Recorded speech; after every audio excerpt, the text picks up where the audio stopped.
Welcome us to the veil between worlds, where myth walks beside memory and shadows carry whispers too old to forget. You have arrived at Aetheris Mystic Studios, a channel where true legends breathe again, where unseen eyes still watch, and where each story is a mirror held up to the unknown.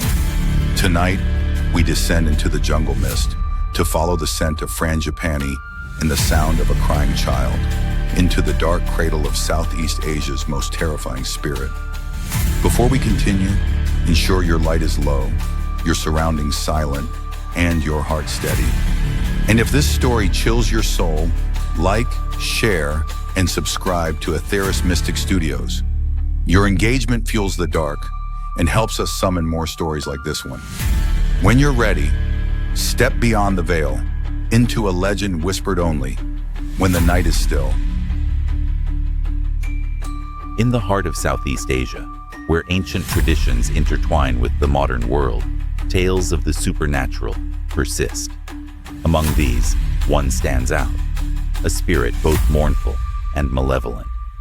This is the story of the Pontianak. The Pontianak, known as kuntilanak in Indonesia, is the restless spirit of a woman who died tragically during childbirth. Her soul, filled with sorrow and rage, returns to the world of the living, seeking vengeance for her untimely demise. This tragic death, steeped in anguish, gives birth to a vengeful ghost whose haunting transcends generations. Legends of the Pontianak are deeply embedded in Malay and Indonesian folklore. She is a symbol of loss and suffering, a reminder of the dangers of childbirth in an era when medical knowledge was scarce. But as the years passed, her story morphed into one of malevolent terror. Her cries, once a sound of sorrow, have become a sound of fear. Her appearance is often that of a stunningly beautiful woman, with long dark hair cascading over her shoulders. Her pale, ghostly face masks the vengeful rage within her, and her blood-red eyes shine with an eerie glow. She wears a flowing white gown, a symbol of purity that belies the horrors she harbors. She is known to lure unsuspecting victims with her beauty, enticing them into her grasp with the sound of an infant's cry. Yet this cry is no innocent plea for help. It is the voice of a spirit longing to draw you into her deadly embrace. During the day, she hides within banana trees, a symbol of death and rebirth in local folklore. Her ethereal form remains motionless until nightfall, when she emerges to hunt.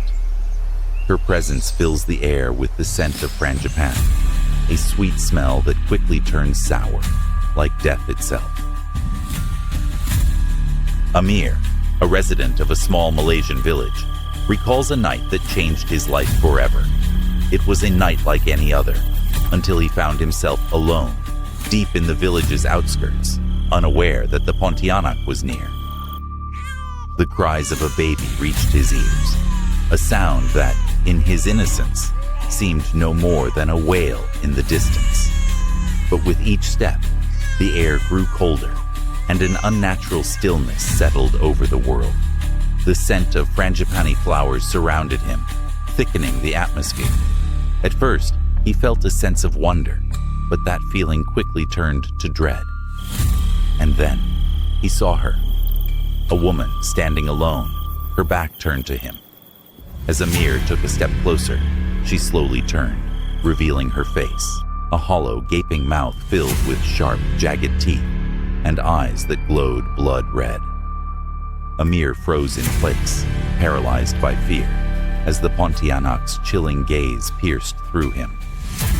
Just as she lunged toward him, the headlights of a passing motorcyclist illuminated the road, casting a brief moment of light through the darkness. In that fleeting instant, the Pontianak vanished, retreating into the shadows. The moment was over almost as quickly as it began. Amir returned home that night, shaken to his core, but he carried with him a talisman, a gift from his grandmother, a small piece of wood carved with ancient symbols, meant to ward off evil spirits. From that moment on, Amir never ventured into the night without it. a constant reminder of the Pontianak's terrible power. Though rooted in ancient folklore, the Pontianak has never truly disappeared. In the modern world, where technology reigns and rationality prevails, tales of the Pontianak continue to surface. Sightings are still reported, not just in remote villages, but in the heart of bustling cities, where the boundary between the living and the dead seems ever more fragile. In rural villages, old rituals persist. The Pontianak, they believe, can be warded off by driving a nail into the nape of her neck. This simple act, though seemingly harmless, is said to transform her into a beautiful woman. It is an ancient practice, passed down through the ages, a desperate attempt to control the chaos she brings. But for every village that wards her off, there are others that face her wrath. For every tale of survival, there are stories of those who were not so fortunate. The Pontianak moves with the winds, shifting from one place to the next, and wherever she goes, she leaves only pain and terror. In the delicate balance between the seen and the unseen, the Pontianak serves as a chilling reminder of the consequences of unfulfilled destinies. Her presence remains, lingering in the shadows, waiting to strike. As night falls and the world grows quiet, listen closely, for the soft cry of an infant may signal that she is near.